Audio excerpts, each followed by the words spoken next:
우리 생애 처음으로 이영동 장로님이 오늘 사회를 보셨어요. 예. 근데 등치는 저렇게 했지만 굉장히 아마 떨릴 거예요. 근데도 잘 하셨고, 또 우리 장원욱 장로님은 같은 장로님으로서 또 처음 서신 우리 또 장로님을 위해서 기도해 주시고, 얼마나 감사해요. 아, 양띠구나, 같은 양띠구나. 예, 양띠들이 착합니다. 예. 그러면서 여러분 또 오늘 또 임마누엘 찬양대 우리의 죄악 가운데 우리를 인도하신 그 구원에, 여러분 이게 다 은혜입니다. 은혜. 얼마나 감사합니까? 그냥 살아가는 게 너무너무 감사하고 너무너무 은혜고, 이 자리에 앉아있는 것만이라도 은혜입니다. 아, 이럴 때 아멘도 못하시네. 아멘? 그렇습니다. 지난 송궁 역신 예배 때인가요? 웬 모르는 분이 이현호 권사 갑자기 그냥 데리고 오셔서 머리를 내밀었어요. 그래서 안수해 주는데 그분이 막 우는 거예요. 아, 하나님 감사합니다. 어찌됐건 그냥 이 자리에 나와서 안수받고 울었으니 감사합니다. 그런데 이 울음으로 끝나지 말고 이 아들이 반드시 이 재단에, 하나님 재단에 돌아오는 역사가 일어나게 하여 주옵소서. 기도했는데 1부 때 60대 초반이십니다. 오늘 등록을 했어요. 등록하고 나서 나한테 목사님 내가 그때 울었던 사람입니다 그러는 거예요. 요 교회 옆에 사시고 아버님이 장로님이시고, 근데 이제 이번에 돌아가시고 이제는 안 되겠다 라고서 이제 저희 교회 등록을 하셔서 얼마나 감사한지 모릅니다. 자, 우리는요 지금 사순절 기간을 보내고 있습니다. 아니, 더 정확히 말한다면요, 우리는 사순절을 통해 예수님의 십자가의 길을 지금 걷고 있는 거예요. 사순절은 단순한 절기가 아니라 예수님께서 십자가를 지시기까지 걸어가신 고난의 길을 우리가 하루하루 묵상하는 것입니다. 그래서 우리는 이 시간 주님의 십자가를 바라보면서 그분의 발자취를 따라가는 거룩한 시간을 보내고 있습니다. 자, 우리 교회도 지금 각자의 자리에서 사순절을 보내고 있어요. 아동부 아이들은요 매일 성경을 필사하면서 말씀을 새기고 있어요. 그 담당이신 한성구 목사님이 저한테 이거를 가져오셔가지고 저도 본의 아니게 매일매일 지금 필사를 하고 있어요. 근데 감사하더라고요. 어디 그뿐입니까?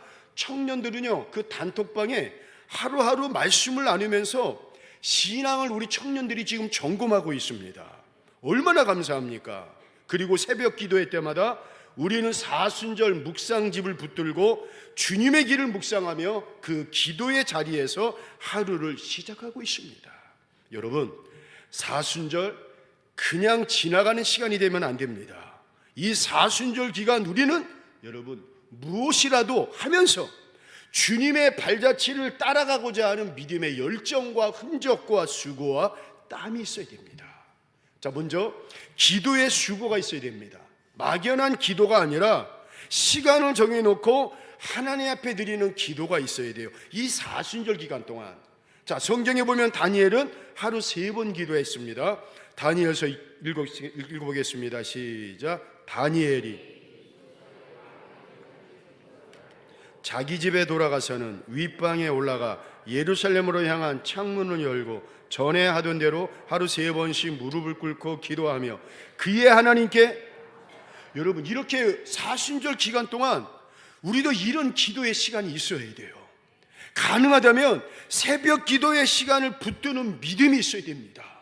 왜냐하면요 우리 예수님도 십자가의 고난을 앞두고 이 새벽 기도의 시간을 철저하게 붙드셨습니다. 그렇게 바쁘신 사역 가운데서도 우리 예수님은 늘 기도의 자리, 특별히 새벽 기도의 자리를 놓치지 않으셨습니다. 우리 마가복음 1장 읽어보겠습니다. 시작. 새벽. 자, 마가복음 시작. 새벽 아직도 밝기 전에 예수께서 일어나 나가 한적한 곳으로 가서 거기서 기도하시더니, 그래서 예수님은 하루의 시작을 기도로 시작하십니다. 사람들이 아직 잠들어 있을 그 시간에 한적한 곳으로 가셔서 아버지 하나님과 깊은 교제를 가지십니다. 성도 여러분, 우리가 예수님을 따른다는 건요 그저 예수님을 믿는 것으로 끝나는 것이 아니라 예수님의 삶을 따라가는 것입니다. 그래서 여러분, 예수님이 기도했다면 우리도 기도해야 됩니다. 아멘이십니까? 요새 우리 교회 새벽 기도에 많은 분들이 참석을 하고 계세요. 교회와 멀리 떨어져 있는 분들은 방송을 통해 출석을 하시고 거기에 하루에 믿음의 흔적을 남기십니다. 어찌 보면 별거 아닌 것 같아요. 제가 언젠가 그 댓글을 한번 봤는데 제 마음에 깊은 은혜와 감동을 주는 게, 그게 뭔지 아십니까? 그 댓글에 오늘 하루도 믿음으로 살게 하여 주옵소서. 무심코 넘어갈 그 댓글이지만 마음속에 정말 하나님, 이분은 정말 이 하루를 믿음으로 살기를 간절한 마음으로 기도하고 있습니다 라는 그 마음에 제가 너무나 감동이 되었어요. 오늘 보면 우리 박영자 원로 권사님, 이분은 가장 먼저 들어오셔가지고 가장 먼저 글을 남기시고 가장 긴 글을 또 남기십니다. 자, 원하지 않게 우리 박영자 권사님 한 주간 동안 굉장히 위험하셔가지고 입원하셨는데 오늘 퇴원하셔가지고 이 자리에서 예배를 드리고 계십니다. 근데 매일 우리 박영자 원로 권사님 들어오셔가지고 꼭 믿음의 흔적을 남기시는데, 저는요, 제가 새벽기도 나가기 전에 그 글을 보면서 제가 가슴이 뭉클합니다. 바라기는 더 많은 분들이 교회 새벽기도에, 그리고 더 많은 분들이 방송을 통해서라도 이 새벽기도에 동참하기를 주의 이름으로 축원합니다. 아멘이십니까? 여러분, 예수님이 하나님을 찾으셨다면 우리도 이 사순절 기간에 하나님을 더 간절히 찾아야 돼요. 그래서 이 사순절은요, 우리의 신앙을 다시 한번 점검하는 시간입니다. 그래서 기도가 회복되는 시간이 되어야 돼요. 또한 매일의 말씀을 붙드는 수고가 있어야 돼요. 말씀을 읽고 묵상하면서 그 말씀 앞에서 자신을 돌아보면서 나의 삶을 돌아보면서 회개의 시간을 가져야 돼요. 어느 분이 저한테 카톡을 보냈습니다. 새일성, 세길교회 1 성경 통독 있지 않습니까? 요새 신명기서가 이제 끝나고 민수기서가 끝나고 신명기서가 거의 끝날 것 같아요. 그런데 이분은 조금 앞서서 읽은 것 같아요. 그런데 여러분, 그 마지막 말씀에 모세의 내용이 나옵니다. 모세가 얼마나 위대한 사람입니까? 하나님을 대면한 사람일 정도로 하나님 앞에 정말 귀하게 쓰임받은 자예요. 그런데 모세가 그런 말씀을 나눕니다. 하나님, 나 약속하신 가나안 땅에 들어가고 싶어요. 하나님, 나 약속하신 가나안 땅에 들어가고 싶어요. 여러분, 2번, 3번을 왜 성경에 2번, 3번이겠습니까? 아마 모세는요, 수십 번 하나님 앞에 기도했을 거예요. 하나님, 나 가나안 땅에 들어가고 싶어요. 때로는 울면서 가슴을 치면서 그렇게 가고 싶은 가나안 땅에 들어가길 원합니다. 그런데 하나님은 그때마다 노라고 대답을 합니다. 왜요? 바로 모세가 하나님이 말씀하신 반석을 향해 지팡이를 가리키려 했는데 갑자기 그때 마음에, 여러분, 그 감정을 참지 못하고 반석을 내리치지 않습니까? 이 한 가지 때문에 모세는 약속하신 가나안 땅에 못 들어가요. 우리 같으면 여러분, 모세가 얼마나 이쁩니까? 모세가 얼마나 사랑스럽습니까? 얼마나 이쁩니까? 그래 너 잠깐 실수했지만 너 가라. 그런데 하나님은 노! 작은 것이라 할지라도 불순종, 작은 틈이라 할지라도 불순종했을 때 하나님께서는 노하시는 거예요. 그런데 그분의 이야기가, 목사님, 틈이 있으면 안 되겠네요. 작은 것이라도 있으면 안 되겠네요. 제가 거기에 말씀의 은혜를 받았습니다. 그럴 때 또 우리 교회 쥐새끼가 또 들어와가지고 그 또 하수관을 또 갉아가지고 물이 아주 난리가 나뉘었습니다. 제가 그 말씀의 은혜를 받고 칼럼을 썼습니다. 그렇구나. 아무리 바쁘고 아무리 정신없다 할지라도 틈을 보이지 말자. 아무리 위대한 모세라 할지라도, 아무리 위대한 하나님을 만난 모세라 할지라도, 아무리 하나님은 너무나 사랑한 모세라 할지라도 틈이 있고, 여러분, 작은 불순종이 있었을 때 여러분 그 불순종으로 넘어지는구나, 그 사실을 깨닫고 제가 성경책에다 느낌과 그 사랑의 마음을 확 적었습니다. 여러분, 이런 믿음의 수고가 없다면 사순절은 매년 찾아왔다가 그저 조용히 지나가는 절기로 끝나고 말 것입니다. 그러나 우리가 이 사순절을 기도와 말씀으로 붙든다면 이 시간은 우리에게 분명한 영적 회복의 시간이 될 줄로 믿습니다. 그런 의미에서 오늘 우리가 읽은 이 히브리서 말씀은요, 아주 특별한 상황에서 기록된 말씀입니다. 히브리서는 원래 예수를 믿는 유대인 그리스도인들에게 보내진 편지입니다. 당시 유대인들은요, 예수를 믿는다는 이유로 너무나 어려움과 박해를 받았습니다. 예수를 믿는다는 이유로 가족으로부터 버림을 받았습니다. 만약에 그 사람이 집안의 가장이면요, 유대인 공동체로부터 경제권을 다 빼앗겨 버렸습니다. 사회에서 배척을 당해야 했습니다. 우리가 상상하는 이상의 예수를 믿는다는 한 가지로 고통을 받습니다. 그래서 많은 사람들이 그 신앙을 포기하고 다시 유대교로 돌아가려고 하는 거예요. 바로 그때 히브리서 기자가 그들에게 이렇게 이야기합니다. 당신들 사랑하는 이들이여, 포기하지 마세요. 사랑하는 이들이여, 믿음의 길을 끝까지 걸어가세요. 그러면서 히브리서 11장에 우리가 잘 아는 믿음의 사람들이 쭉 등장합니다. 아벨, 노아, 아브라함, 모세, 다윗. 여러분, 그런데 이들이 이 아름다운 이름 뒤에는 이들의 눈물과 고난과 아픔과 박해와 순환이 있었습니다. 그런데 이들은 그 믿음의 길을 결코 포기하지 않습니다. 그래서 히브리서 12장은 이렇게 시작을 합니다. 1절 우리 한번 읽어보겠습니다. 히브리서 시작. 이러므로 우리에게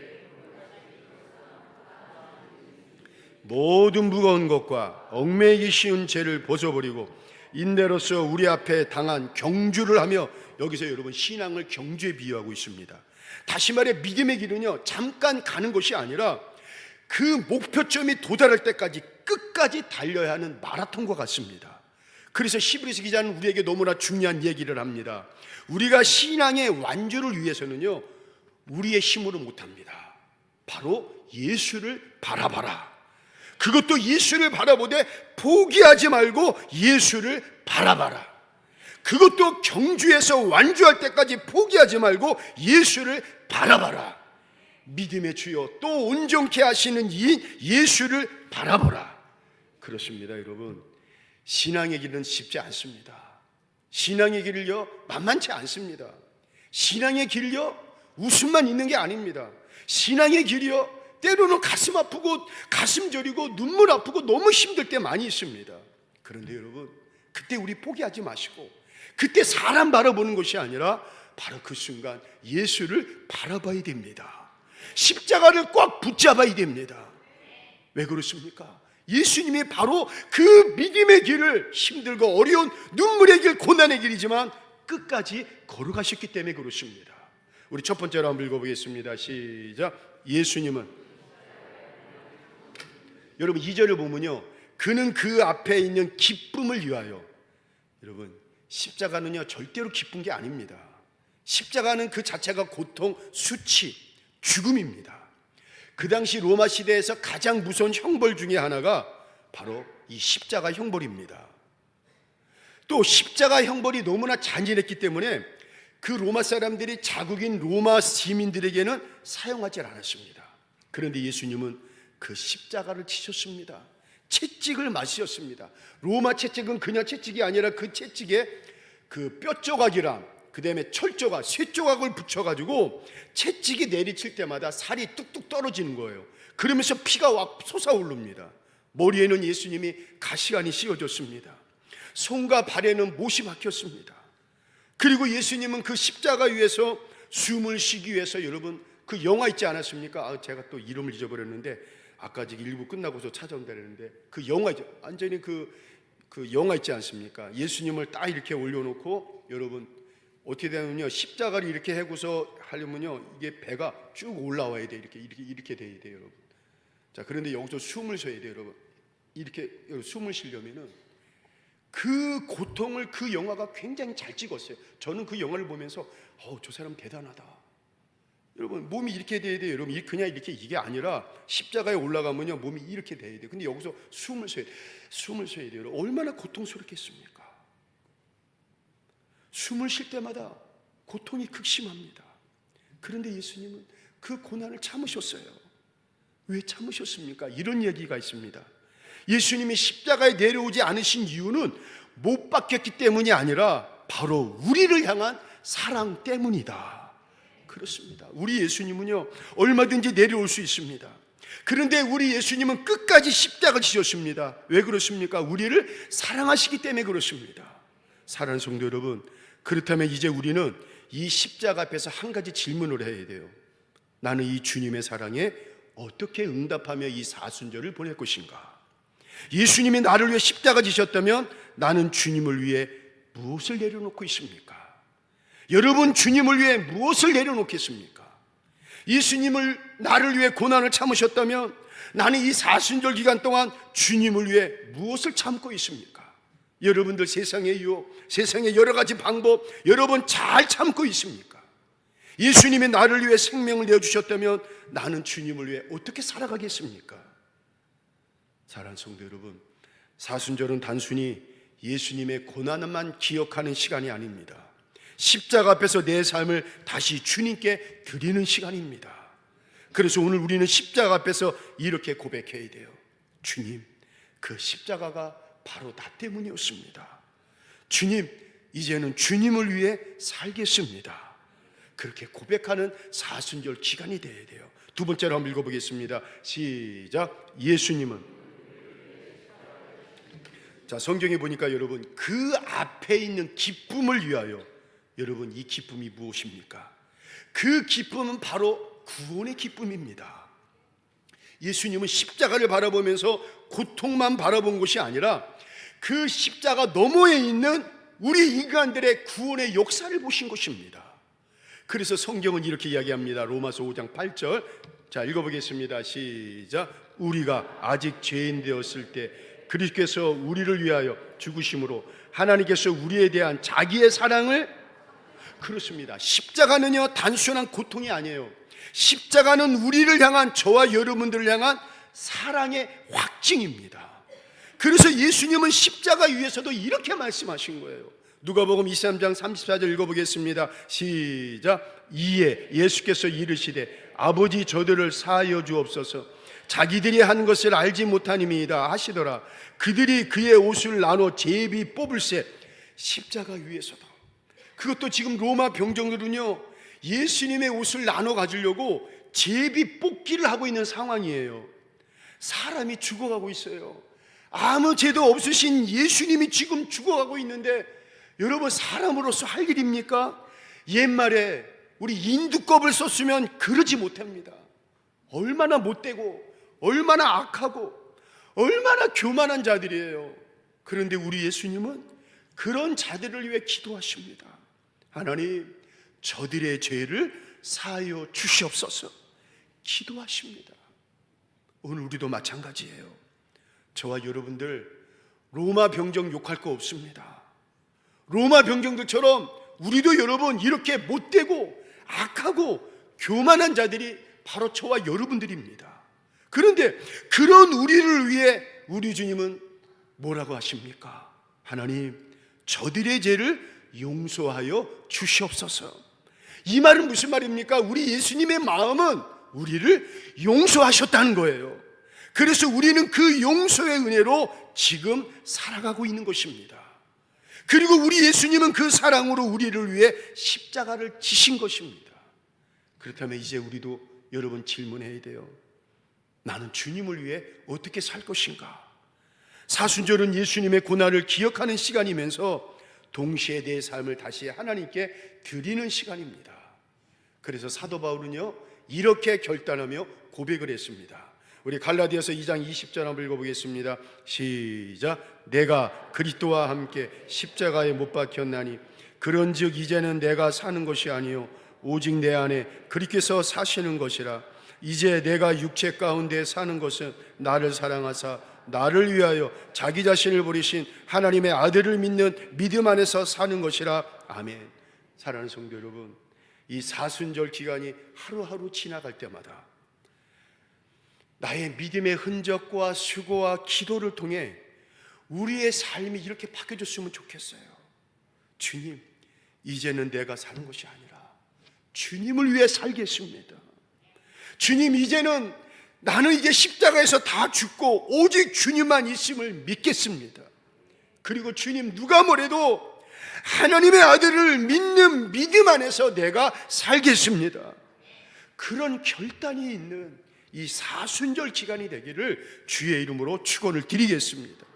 마지막으로 한번 읽어보겠습니다. 세 번째, 시작. 예수님의 십자가. 오늘 본문을 보니까 부끄러움을 개의치 아니하시더니 그 다음 하나님 보좌 우편에 앉으셨느니라. 십자가를 지실 때 세상 모든 사람들이 예수님을 실패자라고 욕했습니다.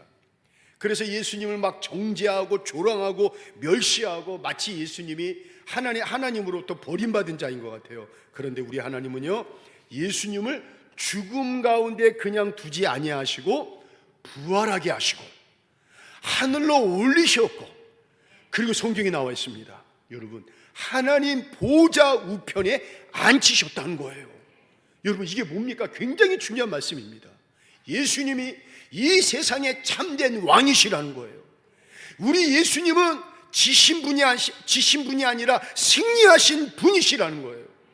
예수님은 이 세상에 많은 신이 있지만 유일하신 신, 바로 만왕의 왕이시고 바로 하나님의 독생자 아들 예수님이라는 그런 분명한 하나님의 선언이요, 선포인 것입니다.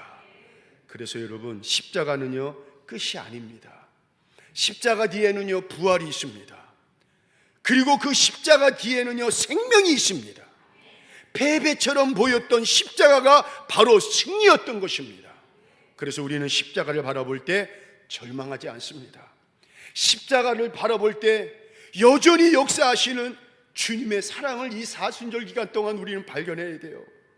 십자가를 바라봤을 때 나를 버리지 아니하시고 나를 포기하지 아니하시고 나를 외면하지 아니하시고, 내가 힘들 때, 너무나 힘들어 주님의 손을 여러분 놓치고 싶잖아요.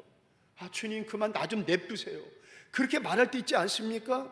그런데 여러분, 우리 주님은 여전히 내 손을 놓치지 아니하시고 내 손을 꼭 붙잡고 계시는 그 사랑의 모습을 이 사순절 기간 동안 십자가를 통해서 여러분 발견해야 된다는 거예요. 어느 한 아이가 교회에 교사 선생님에게 물어봤습니다. 선생님, 예수님은 왜 십자가에서 죽으셨어요? 라고 물어봤을 때 교사가 이렇게 얘기했습니다. 너를 너무너무 사랑하시기 때문이란다. 아이가 잠시 십자가를 바라보다가 이렇게 얘기합니다. 선생님, 그럼 예수님은 나 때문에 얼마나 아프셨을까? 그러면서 막 울더라는 거예요. 여러분, 예수님의 십자가는 바로 나 때문이었습니다. 내 죄 때문에 예수님이 십자가에 달리셨습니다. 내 죄 때문에 예수님이 채찍을 맞으셨습니다. 내 죄 때문에 예수님이 고통을 참으셨습니다. 그래서 사순절은요, 예수님을 바라보는 시간, 사순절은요 십자가를 붙잡는 시간. 그래서 성경은 오늘 우리에게 이렇게 이야기합니다. 예수를 바라봐라, 십자가를 붙잡으라. 오늘 그 믿음으로 살아가시는, 이 사순절 기간을 보내시는 세계의 모든 성도들 되기를 이 시간 주의 이름으로 축원을 드리겠습니다.